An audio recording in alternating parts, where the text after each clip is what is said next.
Hello friends, welcome in this class इंसानस pro biology. DBT exam के बाद हम आ रहे हैं आईसीएमआर के साथ। तो अब आईसीएमआर 2023 डेफिनेटली क्वालिफाई करना चाहते हो तो चैनल को सब्सक्राइब करके बेल आइकन को हिट कर लो। जो जो वीडियो मैं रिलीज़ करूँ उसको देखते रहो, चाहे वो किसी भी टॉपिक का किसी भी चीज़ का हो। वो तुम्हारे पेपर में बहुत ही ज़्यादा तुम्हें सोचने और समझने की ताकत बढ़ाएगा। तो बस वीडियो देखो, रोज़ 30 से 40 मिनट, 1 घंटा मान लो, रोज़ 1 घंटा अगर इस चैनल को तुम दे रहे हो, कुछ दिन बाद देखोगे सारे एग्ज़ाम क्वालिफाई हो रहे होंगे। तो अब हम डीबीटी को छोड़ के आईसीएमआर की तरफ मूव कर रहे हैं, क्योंकि अगला एग्ज़ाम जीआरएफ का एक आईसीएमआर होने वाला है। तो आईसीएमआर और हैदराबाद का वीडियो मैं पैरेलल चलाऊंगा। सुबह एक हैदराबाद का, सुबह आपका आईसीएमआर का और शाम को आपका हैदराबाद का वीडियो मिलता रहेगा। तो जाओ देखो नोट्स बनाओ, जाओ देखो नोट्स बनाओ, अपने कंसेप्ट को ना आईपीवी के साथ बिल्कुल मजबूत कर लो। कुछ भी आए क्वालिफाई करना है, जैसे मैंने करा है। चलो पढ़ना शुरू करते हैं। Coal, crude oil and natural gas are considered fossil fuel. सबसे पहले बात याद रखो, जीएस की तैयारी करने के लिए सबसे अच्छा तरीका है जीएस जिस जिस एग्ज़ाम में पूछा जाता है उस एग्ज़ाम के क्वेश्चन पेपर को देखो और क्वेश्चन पेपर से ही याद कर लो। यहाँ से क्या याद करना है कि फॉसल फ्यूल में कौन कौन सी चीज़ आती है। कोल फॉसल फ्यूल है, क्रूड ऑयल फॉसल फ्यूल है और नेचुरल गैस एक टाइप का फॉसल फ्यूल है। अब क्वेश्चन है कि इसे हम फॉसल फ्यूल कहते क्यों हैं। Because because they were because they were formed from the fossilized buried remains of plants and animals that lived million of year ago।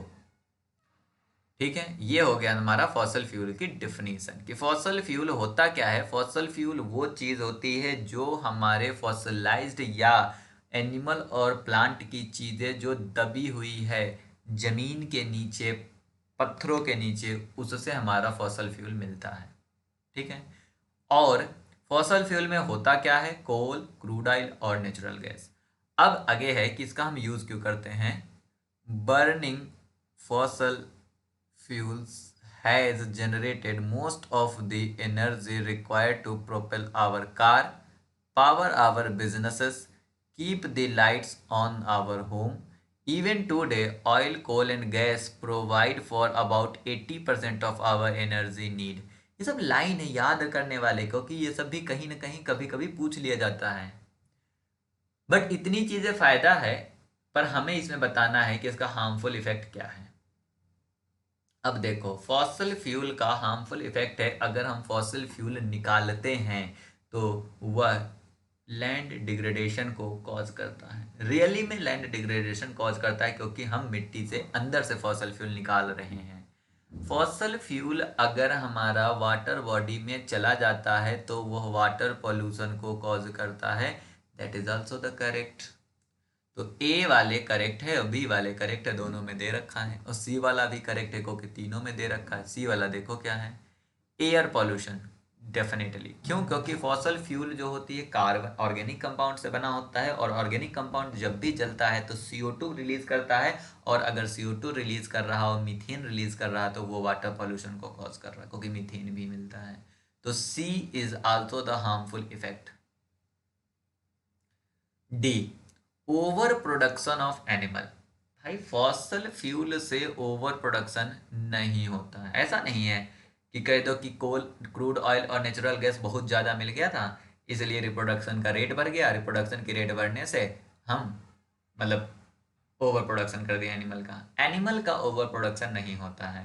तो जहाँ भी डी है उसको एलिमिनेट कर दो। ये एलिमिनेट हो गया और ये एलिमिनेट हो गया। अगला है ग्लोबल वार्मिंग। अभी थोड़ी देर पहले कहा कि जब एयर पोल्यूशन हो रहा है डेफिनेटली ग्लोबल वार्मिंग भी होगा, और चूंकि वाटर पोल्यूटेड हो रहा तो ओशन एसिडिफिकेशन भी होगा, क्योंकि वाटर बॉडी लास्ट में जाके मिलती कहाँ पे है, समुद्र में मिलती है। तो समुद्र में मिलती है, इसका मतलब ओशन का एसिडिफिकेशन भी होगा। तो इसका आंसर क्या है, मतलब हार्मफुल इफेक्ट क्या है? Land degradation, water pollution, air pollution, global warming and ocean acidification. यहाँ पे एफ नहीं है इसलिए ये एलिमिनेट हो गया, बचा आपके पास option A B C E F, पहला इसका करेक्ट आंसर है। दूसरा क्वेश्चन की तरफ हम मूव करते हैं। दूसरा क्वेश्चन बहुत ही सिंपल सा, बहुत घुमा फिरा के दिया हुआ है, बट है बहुत अच्छा, बहुत ही आसान आंसर है, लॉजिक लगा के इसको सोल्व कर सकते हो। बट वही वाली बात है कि याद तो रखना चाहिए। The cultural tradition of using this substance, नीचे दिए हुए सब्सटेंस का यूज हो रहा है कल्चरल ट्रेडिशन में, seems to have developed through the convergent evolution process. दो तरीके का होता है, divergent evolution process and convergent evolution process. अगर कुछ इस तरह से आए, इवोल्यूशन कुछ इस तरह से हो कि लास्ट में इनके कैरेक्टर जो है सेम हो जाए, बट इनके पेरेंट्स अलग अलग हो, मतलब उनका ओरिजिन अलग अलग हो, पर फाइनली वो सेम हो, तो उससे बोलते हैं कन्वर्जेंट।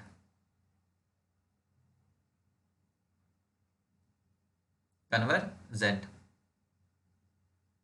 कुछ इस तरह से हो कि ओरिजिन सेम हो, बट वो बाद में जाके अलग अलग फिनोटाइप बना ले या अलग अलग दिखने लगे, तो यहां से होगा डाइवर्ज होना, तो इसे बोलते हैं हम डाइवर्जेंट।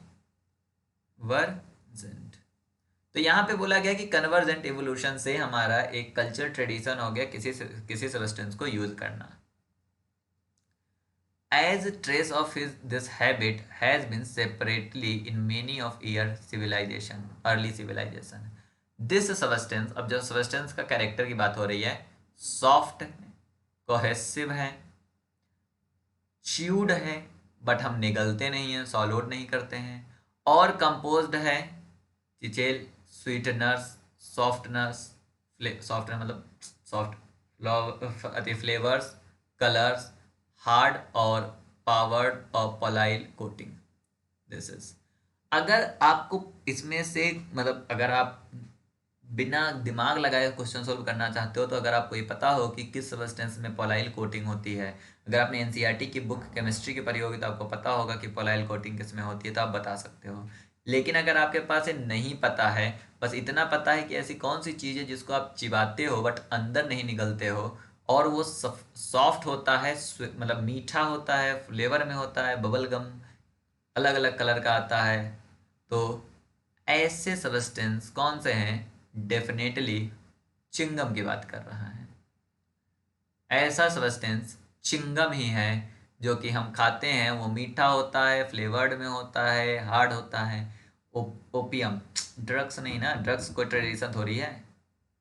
कोको पाउडर ना, कोको पाउडर भी यूज़ नहीं किया जाता है, और मतलब कोको पाउडर मान लो कि तुम यूज़ भी कर रहे हो एज अ खाने के लिए, बट ऐसा नहीं कि तुम मतलब ओपियम तुम चिबाते हो, खा भी जाते हो, मतलब चुई भी करते हो और स्वेल भी करते हो, बट वो स्वीटनर्स होता है नहीं, आई डोंट नो।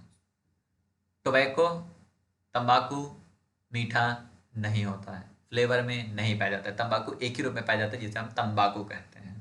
तो that is the correct answer. Chewing gum जो है, च्युइंगम के कैरेक्टर इसमें मैच कर रहे हैं।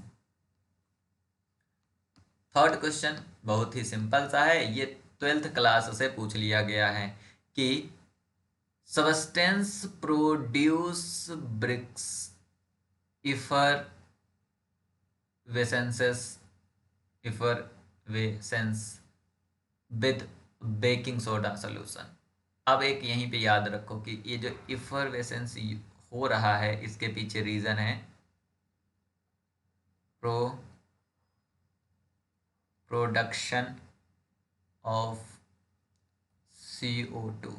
और अगर CO2 जा रहा है कहीं पे किसी के साथ, तो वो होगा वहाँ पे कोई ना कोई चीज़ यूज़ हो रहा है, और वो चीज़ जिसमें CO2 कार्बन और ऑक्सीजन हो। और बेकिंग सोडा का जो है, बेकिंग सोडा, इसका साइंटिफिक नेम अगर याद है तो याद होगा, सोडियम हाइड्रोजन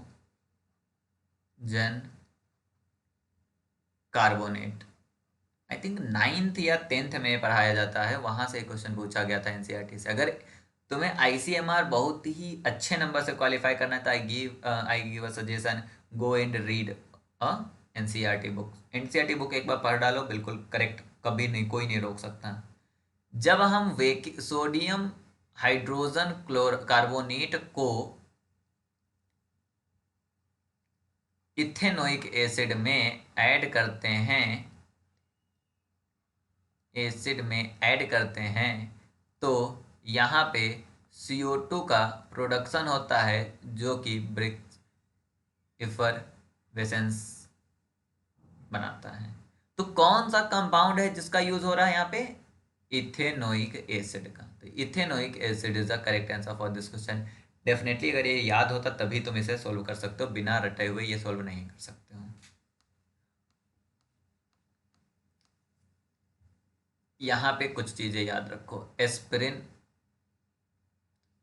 जो कि एक एसिड से डिराइव किया जाता है, वो है तुम्हारा acetyl salicylic acid. Aspirin acetyl salicylic acid से डिराइव किया जाता है, बट यह सैलिसिलिक एसिड कहाँ से मिलता है? तो वो मिलता है तुम्हारा विलोव ट्री के बार्क से। विलोव ट्री के बार्क से हमें एसिटाइल सिलिक मतलब एसिटाइल सैलिसिलिक एसिड मिलता है, जो जिससे हम एस्पिरिन लेते हैं, जो हम सर दर्द में यूज़ करते हैं। यह जो विलोव ट्री है, यह एक ट्रेडिशनल मेडिसिनल प्लांट है, जो कि हम मोर देन 35 ईयर से यूज़ करते हैं फॉर द मेडिसिन। तो इसका आंसर आपका डायरेक्ट है विलोव ट्री बाग। बाकी तुम एलिमिनेट करके भी यूज कर सकते थे कि बैक्टीरिया से नहीं होता है तो फंजाई से भी नहीं होगा, मशरूम ऑल्सो फंजाई है, तो ये दोनों हटा दो, तीनों हटाओ, बचा एक ही है ट्री बाग। तो याद रखना कि एस्पिरिन के अंदर कौन सा केमिकल कंपाउंड होता है? तो एसिटाइल सैलिसिलिक एसिड। ये कहाँ से मिलता है? विलोव ट्री बाग से। ये क्वेश्चन बहुत ही सिंपल सा छोटा सा क्वेश्चन था कि particulates of a size pose the greatest risk of human health. जो सबसे, इसका आंसर बिना तुम पता किए भी बता सकते हो कि जिसकी साइज सबसे कम होगा वही हमारे लिए सबसे ज़्यादा डेंजरस है। इन सब में सबसे छोटी साइज किसकी है? 2.5 माइक्रोमीटर इन डायमीटर, यही सबसे छोटा है। That is the correct answer for this question. But अब यहाँ पे पॉइंट तुम्हें जानना है ना, क्योंकि बिना पॉइंट जाने ये चैनल तो कुछ होएगा नहीं, क्योंकि हमने पहले बताया कि नोट्स बनाते चलो। तो जो 2.5 है, इसको बोलते हैं हम fine particles. Fine particles, fine particles, और इसको शॉर्ट में हम बोलते हैं PM 2.5। PM पार्टिकुलेट मैटर 2.5, ये होता है हमारा फाइन पार्टिकल, जो कि सबसे ज़्यादा हेल्थ रिस्क रखता है। क्यों?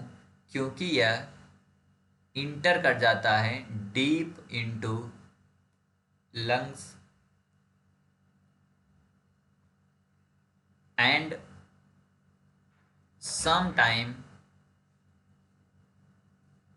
sometime into blood stream। मतलब ये लंग और ब्लड स्ट्रीम में इंटर कर जाता है। बट एक कंडीशन है कि इसे हम PM 2.5 तभी बोलेंगे जब यह डायमीटर इसका छोटा हो 2.5 माइक्रोमीटर से।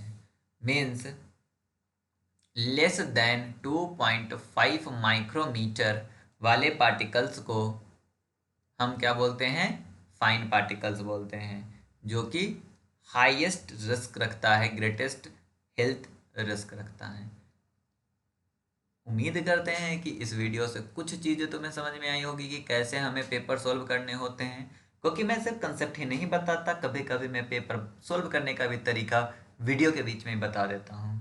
तो अगर समझ में आ रहा है तो डेफिनेटली चैनल को सब्सक्राइब करके बेल आइकन को हिट करके वीडियो को शेयर करो, क्योंकि ICMR बाकी लोग भी देने वाले बहुत महंगा फॉर्म होता है, तो और अपने दोस्तों का भी हेल्प कर लिया करो। Thank you for watching this video.